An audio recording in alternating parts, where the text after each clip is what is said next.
everybody. Hey, welcome to the shop here at Clackamas Community College. Today we're going to be talking about tires.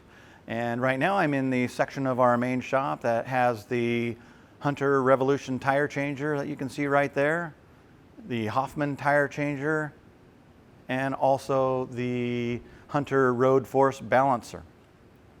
So there's lots we can talk about as far as the tire is concerned, the belt package and all the stuff, the plies on the inside of the tire, but I just want to talk briefly about all these numbers and letters that are on the outside of the tire and what do they mean actually. So let's start with the size of the tire. That'd be a good place to start, right? So right here we have 245, 35, ZR19. The 245 right there represents the width of the tire in millimeters, okay? The 35 right here represents the aspect ratio of the sidewall to the width of the tire. So in other words, this tire's sidewall is 35% of the width of the tire here, or 35% of the 245 millimeters. ZR is a speed rating, R is for a radial construction of the tire, and 19 is the wheel size. So the wheel that goes in here, that's what it would be, it's 19 inches. They also have it designated here in smaller numbers and letters. And going back to the Z on the speed rating, they came up with that in Germany where they have the Autobahn and they have roads over there you can go as fast as you want to go. So they needed to make tires that could reach up to certain speeds. And there are different letters that can correlate with different miles an hour that the tire is capable of going at. Well, they got up to Z and they figured, you know, that's 149 miles an hour. This tire would be safe to go 149 miles an hour. Z is the last letter in the alphabet. Cars will probably not go any faster than that, so that's where they stopped. Unfortunately, there's cars go faster than that now, so they had to go back to the drawing board and they made a Y inside these parentheses here, and the Y actually represents a speed of 186 miles an hour. So I don't make up the rules here. That's just what they did. The 93 here represents the load that the tire can sustain, 1,433 pounds, when the tire is maxed out at 50 PSI. They have different load ranges and different numbers here, and you can find out the load range on your tire by just looking for the smallest little numbers on the tire, and it says LB on there, so that's your load range.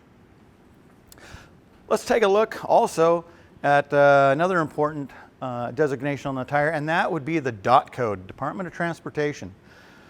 These numbers and letters here represent the plant that the tire was made at.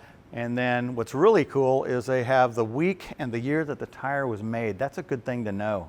This one is 0616, so this would be the 6th week of 2016. If you were to go buy a set of 4 tires and one of the tires was 4 or 5 years old already, you might want to roll that tire back and tell them to get you a little bit fresher one. Tires will start to deteriorate over time just sitting around, so you want to I just want to make sure you get something within a year of purchase. You know, that's fair.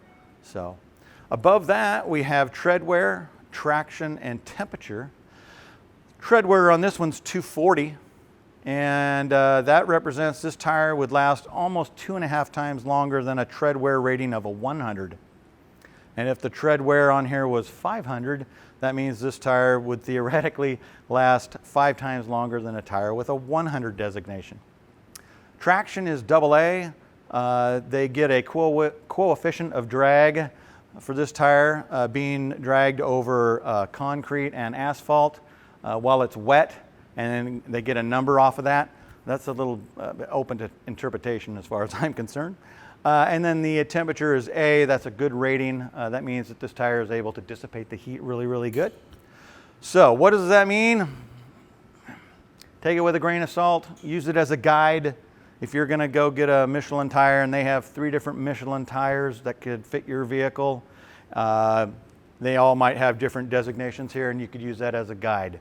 But don't use the numbers from Michelin to go against Goodyear or Firestone, for example, because each company can kind of market their own numbers how they want to do it. So that's what that's about. You can see here, this tire says outside right here. That means that this tire, this portion of the tire needs to be mounted on the outside of the wheel. This is going to face towards the outside, okay? That's because this tread design here is what they call asymmetrical tread design. If you look closely, you can see that this half of the tread is a little different than this half of the tread. That's asymmetrical. We can take a look at a symmetrical tread design, and as you can see, the tread basically mirrors the right side and the left side. They have a V tire where the tread is in a shape of a V. That helps get the water out from underneath the tire while you're cruising down the freeway quite nicely. They also have an asymmetrical tire, as you can see, that's also a V tire. So they kind of combined the two. One other photo I wanted to show you here was of a Goodyear tire. It was designed back in the 80s, and it's a V tire, but they actually called it a gator back because it looked like an alligator's back. So there's a bit of trivia for you today. There's no charge for that. So there you go. Let's talk about tire pressure. Okay, most people want to know how much pressure should I put in my tire. So what do? They look on the side of the tire. I don't blame them. But the pressure that you find on the side of the tire, like this one right here, this one says maximum inflation pressure 50 psi. That's the maximum amount you'd want to put in this tire. It would make this vehicle pretty bouncy going down the road with that kind of air pressure in the tire. But if you load the vehicle down with a lot of weight, you know, and you feel like you've kind of overloaded your vehicle, you might want to go ahead and pump the tire pressure up to 50 psi on this particular tire. The proper inflation for your vehicle is inside the driver's door. On the door jamb there'll be a sticker there, and it'll tell you the proper pressure to put your tires at when they're cold. We don't want our tire pressures to get too low. Two things can happen. One, they run really, really hot, and they can actually blow out sidewalls. If they get down 10, 15 pounds of air going down the freeway, they get extremely hot in the sidewall area, and that can damage the internal portion of the tire. And two, when you're running 3, 4, 5, or 6 pounds lower on air pressure than you should, that causes excessive rolling resistance for the vehicle. The engine's going to have to work that much harder to propel the vehicle down the road. It's going to cost you some fuel economy there. Just think about when we've ridden a bicycle before with tires that were really low, and you know how much harder it is to get moving down the road, and how much easier it is when it's got the proper tire pressure in there. Same thing with the car tire. So let's check our tire pressures every 2 weeks, and you'll get yourself a little better fuel economy, and the car will handle well as well. I've opened up the door on this Nissan Rogue, and this is very typical of what you'll find when you open up your car door. You should have a sticker somewhere in this area. It could be down here, over here, but this is very typical. And this will have all of your tire information on it that you need. This particular vehicle, the Nissan here, there's your tire size, 225/60/18s on the front and the back. And it even has the tire pressure here for us, front and back, 33 psi, 33 psi, and 60 psi for the spare tire. They're indicating that they want this tire pressure set when the tires are cold. If the tire is hot and the tire showed 37, 38 psi, you may deflate that down to 33 and think you're good to go, but by the time morning rolls around and the tire is cold, you may be at around 24, 25, 26 psi. So we want to set all of our pressures when the tire is cold, and if they go up a couple of pounds when they get hot, that's totally fine. Here's a way that's been around for a while to see if you need a tire replacement.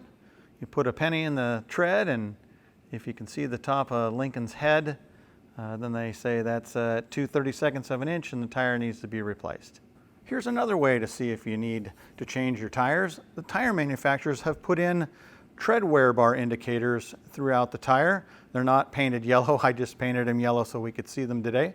And they're spaced throughout the tire. There's some right here, as you can see. And there's another set right there. These tread wear bar indicators are 2/32 above the level of the bald spot of the tire that you can see there. To verify that, I've got a tread depth gauge and I can measure these. And sure enough, it shows that it's 2/32 of an inch above the bald spot of the tire, which coincidentally also is the depth from the top of Lincoln's head to the top of the coin. If I go ahead and measure the actual tread depth of this particular tire, just for the fun of it, I can see that I have about 7/30 seconds remaining of tread depth on the tire, 6 to 7/30 seconds remaining. So when the tread of this tire gets level with the surface of these two 30-second wear bar indicators, I know the tire is deemed it to be worn out and I should replace it.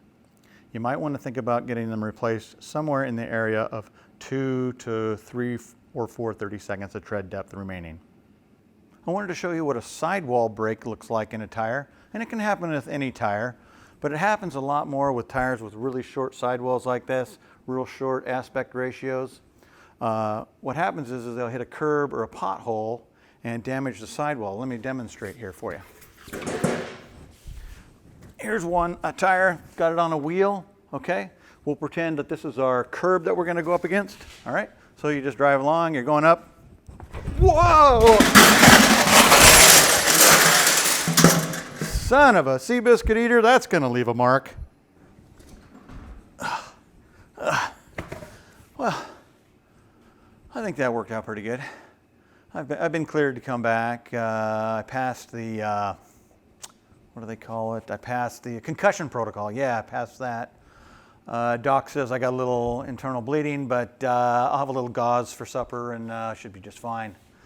Let's take a replay of that tire hitting the curb here and see what happened to the sidewall area.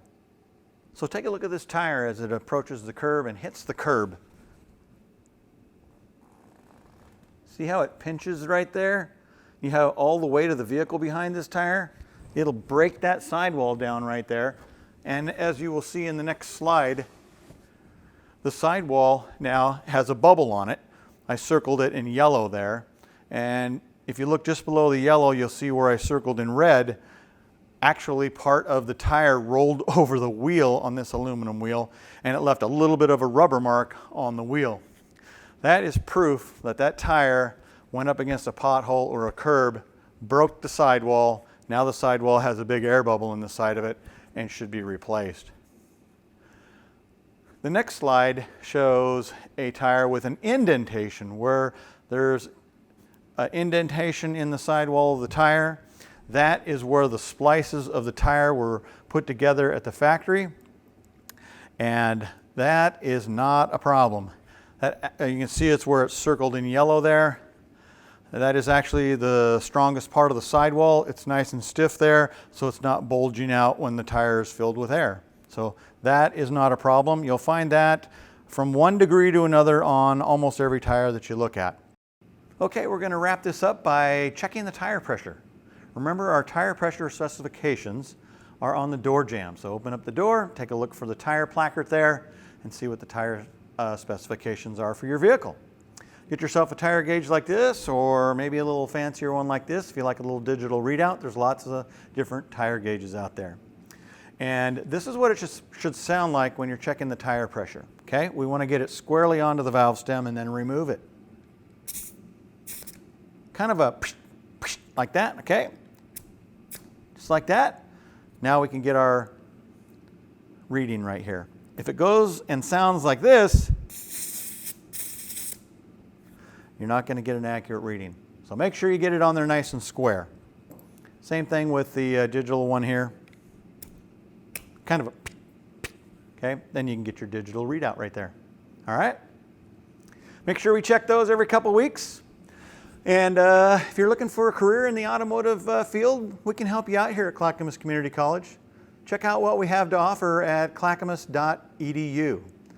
I also invite you to visit us at our Oregon City campus, and we'll give you a tour of our newly remodeled shop. It's absolutely fantastic. We've got the latest and greatest modern equipment here, and we also enjoy what we do. So come on out, check us out. Look forward to seeing you soon. Thank you.